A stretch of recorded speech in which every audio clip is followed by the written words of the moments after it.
ఎదురుగాలులు ఉరుములు మెరుపులతో కురిసిన అకాల వర్షం మహబూబాబాద్ జిల్లాలో నానా బీభత్సాన్ని సృష్టించి రైతులను నిండా ముంచింది. కేసముద్రం వ్యవసాయ మార్కెట్లలో విక్రయానికి తెచ్చిన ధాన్యం, మొక్కజొన్న పంటలు తడిసి ముద్దయ్యాయి. మొక్కజొన్న పంటలు రైతుల కళ్ల ముందే తడిసి ముద్దైపోవడంతో రైతులు కన్నీరు మున్నీరయ్యారు. తడిసిన ధాన్యాన్ని కొనుగోలు చేయాలని ఉన్నతాధికారులకు రైతులు విజ్ఞప్తి చేశారు. శనికపురపు శివారులోని అమిరియా తండాలో చెట్టుకూలి కాడెద్దుపై పడటంతో కాడెద్దు మృతి చెందింది. ఈదుల పూసపల్లి గ్రామంలో పిడుగుపడి 3 కాడెద్దులు మృతి చెందాయి.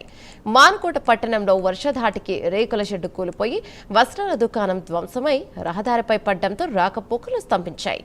పోలీసులు సంఘటనా స్థలానికి చేరుకుని ధ్వంసమైన సామాగ్రిని తొలగించి రహదారిని క్లియర్ చేశారు. ఈ అకాల వర్షం రైతులను నిండా ముంచి భారీ నష్టాన్ని కలిగించింది. అకాల వర్షానికి మామిడి తోటలలో మామిడికాయలు నేలరాలాయి.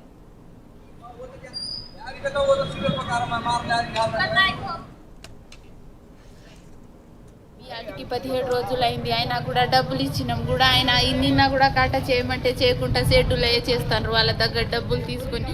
అయినా కూడా మేము ఇచ్చినాం 1000 రూపాయలు. సాయంత్రం పెడతా 3ంటికి అని అన్నారు.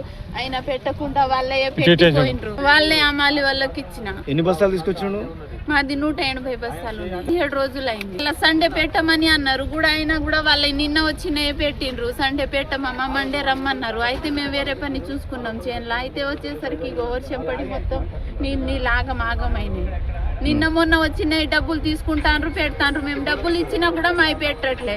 ఘోరంగా ఆగమైనాయి. మా మొక్కజొన్నలు అయితే మొత్తం తడిచినాయి. ఈ బాధ్యత ఎవరు తీసుకుంటారో మరి. వాళ్ళకి అంత ఆగం అసలు ఏడ్చినా మా బాధ అంతా ఎవరికి చెప్పుకోవాలో. అసలు 24వ తారీఖు కాండ పెట్టించిన వాళ్ళు బస్తాలు నింపంటే 4 రోజులు తిప్పేళ్ళు.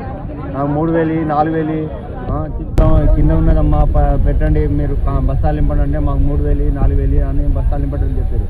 అయినా మేము 2 కిలోలు తీసుకొని మా దండకు మేము 4 బస్తాలు నింపినాం. కాంట చేసారు. 24వ తారీఖు కాంట అయినాయి. ఇవాళ వస్తాయి రేపు వస్తాయంటే బండ్లు రావట్లేదు, షార్టేజ్ ఉన్నాయి. ఇవాళ వస్తాయి రేపు వస్తాయి. డబ్బులు ఇచ్చిన వాళ్ళకే బస్తాలు అక్కడక్కడనే కాంట చేసుకున్నాం. రాజకీయాలు నడుస్తున్నాయి.